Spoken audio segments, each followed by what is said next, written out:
So up till now we have seen the various topics regarding unit number 5.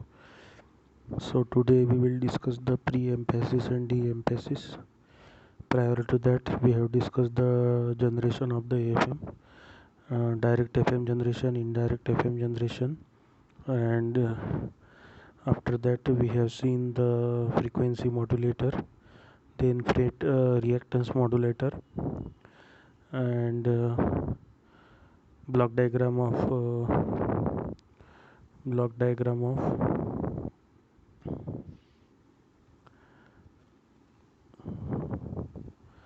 block diagram of the FM transmitter.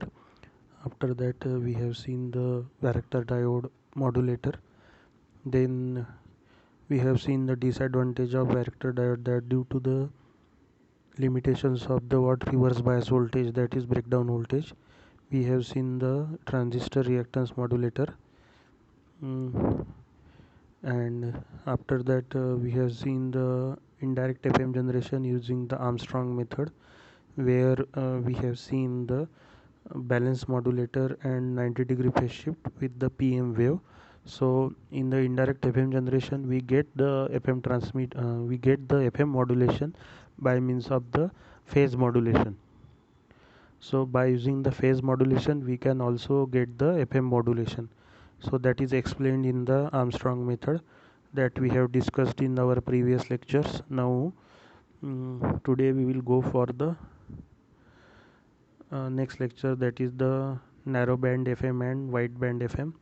So in case of the narrow band FM, the modulating index MF is less than 1.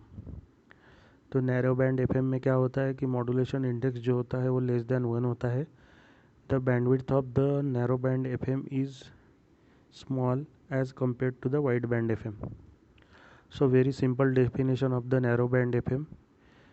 Narrow band FM में क्या होता है कि जो MF की value है, MF यानी modulation index in the frequency modulation, so that value is less than 1, as well as the bandwidth of the narrow band FM is also less. Okay, so the next, and the narrow band FM is used for the short break communication. Here the operation of the pre-emphasis as well as de-emphasis is necessary. ये देखेंगे हम pre-emphasis de-emphasis क्या है. तो then next is the wideband FM. In case of the wideband FM, the modulation index is greater than 1. हमेशा modulation index greater than 1 होता है. The bandwidth of the wideband FM is quite higher than the narrow band FM. देखो हमने देखा था unit number 2, अगर आप revise करते हो तो you can simply get this concept. क्या होता है, अगर हमने मॉड्यूलेशन इंडेक्स की वैल्यू बढ़ाई, if we increase the modulation index value, then what will happen, then the bandwidth of FM is increasing. Okay, bandwidth of FM is increasing, and due to which we get the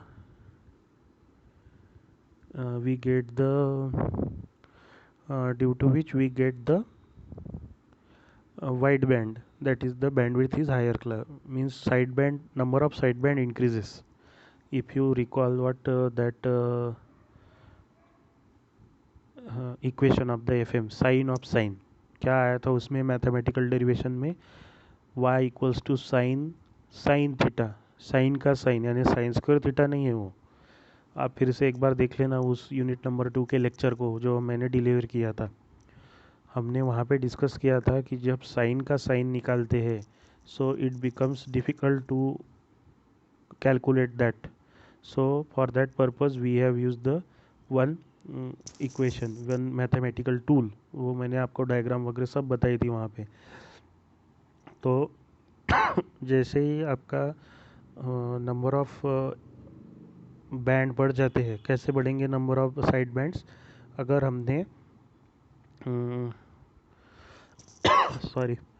अगर हमने modulation index की value बढ़ाई, if we increase the modulation index value, then what will happen, then जैसे जैसे हम modulation index बढ़ाते जाएंगे तो हमारा जो साइड बैंड है वो क्या भी हो जाएगा, वो भी बढ़ते जाएंगे।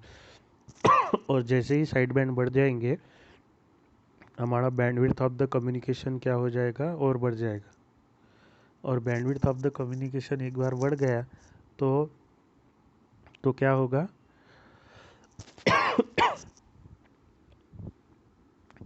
बैंडविड्थ ऑफ द कम्युनिकेशन एक बार बढ़ गया तो हमें वाइड बैंड एफएम मिलेगा।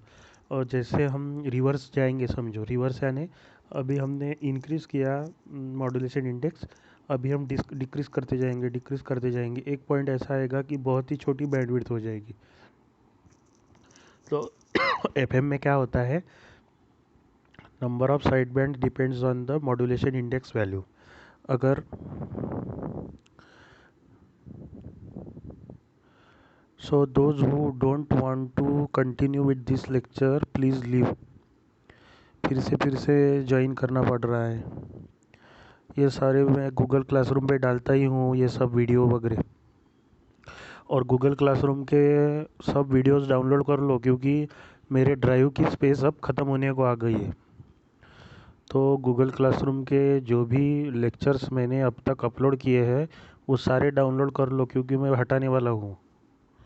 Within 2 to 3 days, I will remove that lectures that I have already conducted in upcoming previous 2 months. जो भी कुछ हम लेक्चर लिए हैं हमने ऑनलाइन, वो सारे मैंने उस पर अपलोड किए हैं, लेकिन उसकी वजह से मेरे ड्राइव की स्पेस ख़त्म होने को आई है। So that's why I will remove that lectures within 2 to 3 days. So those who are present today, they should convey the message those who are absent. मैंने ग्रुप पे भी आपको एक मैसेज पोस्ट कर दिया है। इसके बाद मैं इसके बारे में कुछ भी बात नहीं करूँगा। Okay, so next is what, so what we are discussing the narrow band FM and the wide band FM, कि जैसे जैसे हमारा बैंड क्या होते जाएगा, बढ़ते जाएगा, यानी बैंड नहीं, मॉड्यूलेशन इंडेक्स बढ़ते जाएगा। नंबर ऑफ साइड बैंड्स क्या होते जाएंगे, बढ़ते जाएंगे। और जितने नंबर ऑफ साइड बैंड्स ज़्यादा, उतना बैंडविड्थ ज़्यादा। वो हो गया आपका wide band FM. Narrow band FM में क्या होगा, नैरो बैंड एफएम में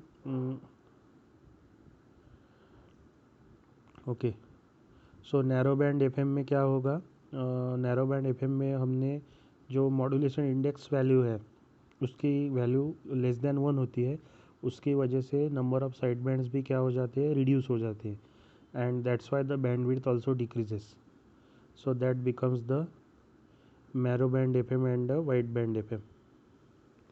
देन अभी हमें देखना है कि प्री एम्फेसिस और डी एम्फेसिस क्या होता है, और वो होता है यूज़ नैरो बैंड एफएम में। सो प्री एम्फेसिस क्या है, emphasis means what, emphasis means to boost, उसकी स्ट्रेंथ बढ़ाना, that is known as the emphasis. Pre emphasis और डी एम्फेसिस, प्री एम्फेसिस ये ट्रांसमीटर साइड में होता है, डी एम्फेसिस ये रिसीवर साइड में होता है। Okay, so pre emphasis and de emphasis are the opposite of each other. दोनों भी जो है प्री एम्फेसिस और डी एम्फेसिस, दोनों भी हमारे जो अपोजिट है दोनों के, यानी एक दूसरे के वो अपोजिट है। Okay, so what is pre emphasis, so pre emphasis and de emphasis are the two operations necessary in FM communication system. तो ये एफएम कम्युनिकेशन सिस्टम में नेसेसरी है operations. In case of pre emphasis the modulated signal FM is artificially boosted at the transmitter side. ये मैंने आपको पहले ही बोला था कि प्री एम्फेसिस कहाँ पे लगता है, ट्रांसमीटर में लगता है। और प्री एम्फेसिस करता क्या है, जो मॉड्यूलेटिंग सिग्नल है उसको बूस्ट अप करता है। बूस्ट करना यानी बूस्ट पीना नहीं, वो दूध में डाल के बूस्ट नहीं पीता है वो सिग्नल। ओके, बूस्ट यानी स्ट्रेंथ बढ़ाना, इसलिए वो बूस्ट नाम दिया है वो प्रोडक्ट को, कि वो स्ट्रेंथ बढ़ाता है हमारे मसल की, इसलिए वो बूस्ट नाम दिया है। ओके, सो इधर भी वैसा ही है कि जो हमारा मॉड्यूलेटिंग सिग्नल है उसमें नॉइज़ नहीं आना चाहिए कुछ, और अगर उसकी स्ट्रेंथ घट गई, फिर से वही कंसेप्ट है कि उसको जो सिग्नल हमें ट्रांसमिट करना है उसको लॉन्ग डिस्टेंस कवर करना है, और लॉन्ग डिस्टेंस कवर करने के लिए ज़्यादा एनर्जी लगती है। इसीलिए जितने भी आप एम्पलीफायर्स लगाओगे उतना कम ही है। तो प्री एम्पेसिस ये एक प्रकार का एम्पलीफायर ही है। मैं सर्किट भी दिखाता हूँ आपको। सो प्री एम्पेसिस ये एफएम कम्युनिकेशन सिस्टम में ट्रांसमीटर साइड में लगता है, जो क्या करता है सिग्नल की स्ट्रेंथ आर्टिफिशियली क्या करता है, बूस्ट करता है। ओके, सिग्नल की स्ट्रेंथ एक बार आर्टिफिशियली बूस्ट कर दिया तो वो क्या हो जाएगा, उसको that signal will be capable to travel long distance. एक जगह पे दूसरी जगह तक वो विदाउट एनी प्रॉब्लम क्या होते जाएगा, ट्रैवल कर सकेगा। Okay, so in case of the pre emphasis the modulated signal FM is artificially boosted transmit at the transmitter side। ये हो गया आपका प्री एम्पेसिस। अब डी एम्पेसिस देखते हैं। In case of de emphasis the received boosted signal is lower down to the original level. समझ में आ रहा है क्या? डी एम्पेसिस यानी प्री एम्पेसिस यानी एम्पेसिस यानी बूस्टिंग करना, प्री यानी ट्रांसमीटर साइड में। ट्रांसमीटर क्या करेगा, जो हमें मॉड्यूलेटेड सिग्नल रिजल्टेंट जो है उसको बूस्ट करेगा। कौन से कम्युनिकेशन में? फिर से एफएम कम्युनिकेशन में। एएम में नहीं है प्री एम्पेसिस। ओके, एएम में प्री एम्पेसिस नहीं है, एफएम में ही है। नहीं तो वो कन्फ्यूजन हो जाएगा कि एएम में प्री एम्पेसिस है और एफएम में डी कुछ अलग है। ऐसा नहीं है। Am is very simple amplitude modulation. हमने 2 यूनिट देखे उसमें। अब ट्रांसमीटर भी देखा, रिसीवर भी देखा, सारा सीधा सीधा काम है एएम का। कुछ भी प्रॉब्लम नहीं है। एक ही बड़ा प्रॉब्लम है एएम का। कौन सा? कौन बताएगा चैट बॉक्स में एएम का क्या प्रॉब्लम है? सबसे बड़ा प्रॉब्लम, सबसे बड़ा प्रॉब्लम क्या है एएम का? सारा अच्छा अच्छा है उसका, यानी सिंपल सिंपल सब डिज़ाइन सिंपल है, ट्रांसमिशन भी ओके है, रिसेप्शन भी ओके है, सब यानी गुड गुड काम है उसका सब। लेकिन सबसे बड़ा प्रॉब्लम क्या है एएम का, जो एफएम में नहीं है? सबसे बड़ा एएम का ये प्रॉब्लम है कि नॉइज़ जो होता है वो एम्पलीट्यूड पे ज़्यादा जल्दी वार करता है। यानी उसकी इम्यूनिटी जो है, अभी इम्यूनिटी शब्द बहुत अब आ गया कोड की वजह से, बहुत इम्पोर्टेंट हो गया। तो एएम का इम्यूनिटी जो है नॉइज़ की तरफ वो कम है, क्योंकि वो एम्पलीट्यूड के वर्जन में काम करता है और सारा का सारा नॉइज़ हमेशा एम्पलीट्यूड फॉर्म में ही रहता है। इसीलिए सबसे बड़ा प्रॉब्लम एएम का यही है कि उसमें नॉइज़ का इम्यूनिटी बहुत ही कम है। यानी नॉइज़ अगर आ गया तो एएम कम्युनिकेशन ख़राब हो जाएगा। और एफएम का सबसे बड़ा एडवांटेज क्या है कि नॉइज़ का इस पे कुछ, यानी एफएम पे कुछ भी एफर्ट, यानी कोई भी what you can say FM is more immune to the noise, any type of noise, कौन सा भी नॉइज़ रहे। अभी यूनिट नंबर 1 रिकॉल करो आप कि कितने टाइप्स के नॉइज़ देखे, क्या क्या है उसमें, वो सारा नॉइज़ फिगर एसएनआर सब पता है आपको अब। तो ये जो नॉइज़ है ये सबसे ज़्यादा इफ़ेक्ट करता है एएम में और सबसे कम इफ़ेक्ट है उसका एफएम पे। इसीलिए एफएम को ज़्यादा प्रेफरेंस होता है एएम के रिगार्डिंग। तो फिर से हम क्या डिस्कस कर रहे हैं, डी एम्पेसिस। अब डी एम्पेसिस देखते हैं। De emphasis is the operation which is reverse to the pre emphasis where the boosted signal, जो भी सिग्नल रिसीव किया हुआ सिग्नल जो बूस्टेड है उसको ओरिजिनल लेवल पे लेके आते हैं। That is nothing but the de emphasis. और डी एम्पेसिस हमेशा लगता है रिसीवर साइड में। The de emphasis operation is always associated with the FM receiver. ये पहले ही बोल चुका हूँ मैं आपको। In case of pre emphasis amplifiers are used, and in case of de-emphasis simple RC network is used. Pre-emphasis operation improves the signal to noise ratio, which is the parameter of any communication system। ये पहले बोला था अभी आपको कि SNR जो है signal to noise ratio, ये हमने देखा है प्रीवियस लेक्चर में। ओके, अब तो ये है आपका प्री एम्फेसिस डी एम्फेसिस। सबसे पहले प्री एम्फेसिस यानी क्या, ये दोनों भी ऑपरेशन रिलेटेड है नैरो बैंड एफएम से। नैरो बैंड एफएम के कम्युनिकेशन सिस्टम में ये दोनों भी ऑपरेशंस कंपलसरी है। अगर ये नहीं होंगे तो कम्युनिकेशन प्रॉपरली नहीं होगा। प्री एम्फेसिस यानी क्या कि आर्टिफिशियली बूस्ट किया है ट्रांसमिटिंग सिग्नल को और using the amplifiers at the transmitter side. Okay, ये हो गया आपका pre emphasis. De emphasis is the reverse process of the pre emphasis where the boosted received signal is lowered down to a particular value यानी original value by means of RC network and de-emphasis always associated with receiver, correct. और pre emphasis और de emphasis के सिवाय communication FM communication possible नहीं है। Okay, और ये pre emphasis de emphasis आपको एएम में नहीं दिखेगा और इन दोनों सर्किट की वजह से ही एफएम सिग्नल जो होता है एफएम कम्युनिकेशन ज़्यादा रोबस्ट होता है। रोबस्ट यानी वो इम्यूनिटी ज़्यादा है उसकी against the noise in as compare to the AM modulation. Okay, तो ये हो गया आपका प्री एम्फेसिस डी एम्फेसिस। हम सर्किट देखेंगे। ये देखो, ये सर्किट है। प्री एम्फेसिस का सर्किट देखो क्या है। एक कॉइल है, एक रेजिस्टर लगाया है और एक ट्रांजिस्टर है और एफ सिग्नल इन है, आउटपुट मिलेगा हमें। ये just like what emitter follower what और common emitter configuration of the amplifier. Simple version of the common emitter configuration of the amplifier. इधर देखो डी एम्फेसिस में क्या है, सिंपल आरसी नेटवर्क है। सिंपल आरसी नेटवर्क है। आर कनेक्ट किया है 75 किलो हम, एक 1 नैनो फैरेड का एक कैपेसिटर लगा है और आउटपुट मिलेगा हमें। अब ये सीसी क्या है, कपलिंग कैपेसिटर। कपलिंग कैपेसिटर क्या करता है कि एएम जो हाई फ्रीक्वेंसी सिग्नल है उसको ब्लॉक करता है, लो फ्रीक्वेंसी सिग्नल को अलाउ करता है, करेक्ट। अब ये देखो इसका जो रिस्पांस है वो कैसा रहेगा, ये इधर भी रिस्पांस दिखता है। प्री एम्फेसिस देखो, प्री एम्फेसिस में क्या होगा, स्पॉटलाइट में यूज़ करूँगा। देखो ये बूस्टिंग किया है, आर्टिफिशियल बूस्टिंग। ये कहाँ पे होगा, ये आपके ट्रांसमीटर साइड में उधर। और रिसीव्ड साइड में क्या होगा, आर्टिफिशियल जो ओरिजिनल लेवल है, वहाँ पे वो आ जाएगा फिर से।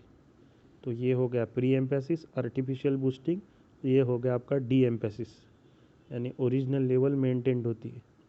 जितना बढ़ाया उतना कम किया, यानी समझो +5 किया तो इधर क्या होगा -5, तो ओरिजिनल लेवल क्या हो जाएगा, मेंटेन होगा। और ये कौन सा प्लॉट है, गेन वर्सेस फ्रीक्वेंसी प्लॉट, यानी कौन सा प्लॉट है, बोडे प्लॉट है। ये समझ में आ रहा है क्या, बोडे प्लॉट, ऐसा नाम कुछ तो भी सुना हो था आपने 5th सेम में कंट्रोल सिस्टम में। तो ये बोडे प्लॉट ही है। ओके, रिकॉल होगा तो, नहीं तो जाने दो। अब ये देखो, ये है आपका कॉमन एमिटर। ये यहाँ पे मैंने सिंबल प्रॉपरली ड्रॉ नहीं किया, यहाँ पे ऐसा चाहिए था। ओके, एनपीएन ट्रांजिस्टर, वो वहाँ पे थोड़ा सा करेक्ट कर लेना आप नोट्स में। तो ये कॉमन एमिटर कॉन्फ़िगरेशन है। तो ये बूस्ट करेगा सिग्नल को और ये ट्रांसमिट होगा, ये इधर रिसीव्ड होगा, ये ओरिजिनल लेवल तक लेके आएगा। So that completes our pre emphasis and de emphasis. अब क्या बचा है फिर हमारा, तो आज क्या क्या पढ़ा हमने। सबसे पहले narrow band FM and wide band FM. Narrow band FM में क्या होता है कि जो मॉड्यूलेशन इंडेक्स है उसकी वैल्यू <1 है, इसकी वजह से उसकी बैंडविड्थ भी कम है। और दैट्स वाई इट रिक्वायर्स, कौन सा, narrow band FM requires what, pre emphasis and de emphasis. उसके बाद हमने देखा wide band FM. Wide band FM में क्या होता है, वाइड बैंड एफएम में जो आपका मॉड्यूलेशन इंडेक्स है उसकी वैल्यू ज़्यादा होती है। उसकी वैल्यू यानी मॉड्यूलेशन इंडेक्स की वैल्यू अगर ज़्यादा है, >1 है, तो नंबर ऑफ़ साइड बैंड्स ज़्यादा होते हैं। और जैसे नंबर ऑफ़ साइड बैंड्स बढ़ जाते हैं, बैंडविड्थ भी बढ़ जाती है। फिर हमने देखा pre emphasis and de emphasis. Pre emphasis and de emphasis are the what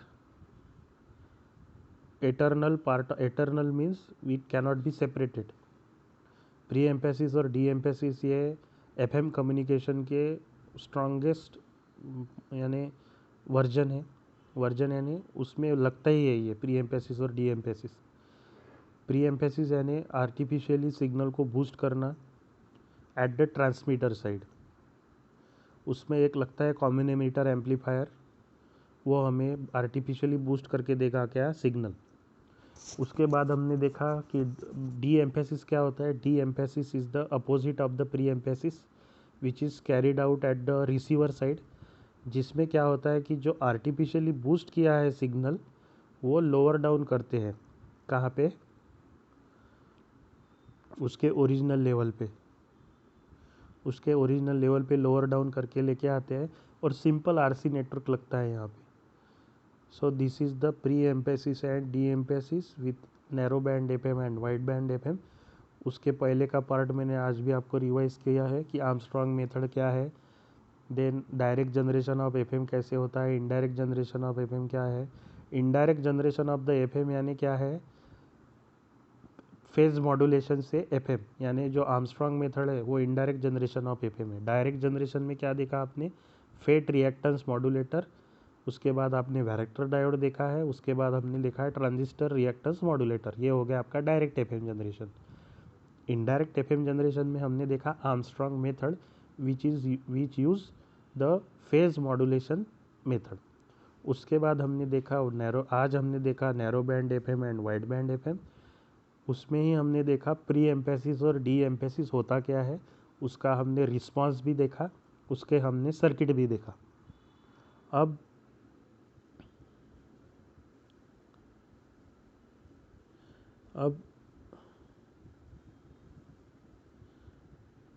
हमें क्या देखना है, अबे हम ये देखना है stabilized reactance modulator, that is automatic frequency control. AFC देखना है हमें. जो एएफसी का पार्ट है और इसके बाद हमें ये देखना है स्टीरियो एफएम रिसीवर. तो ये दो ही पॉइंट हमारे इस यूनिट के बचे हैं. तो ये हम कल कवर करेंगे, नेक्स्ट लेक्चर में कवर करेंगे. और कल हम ये यूनिट नंबर 5 भी कंप्लीट हो जाएगा हमारा. और any questions up to this you can ask me.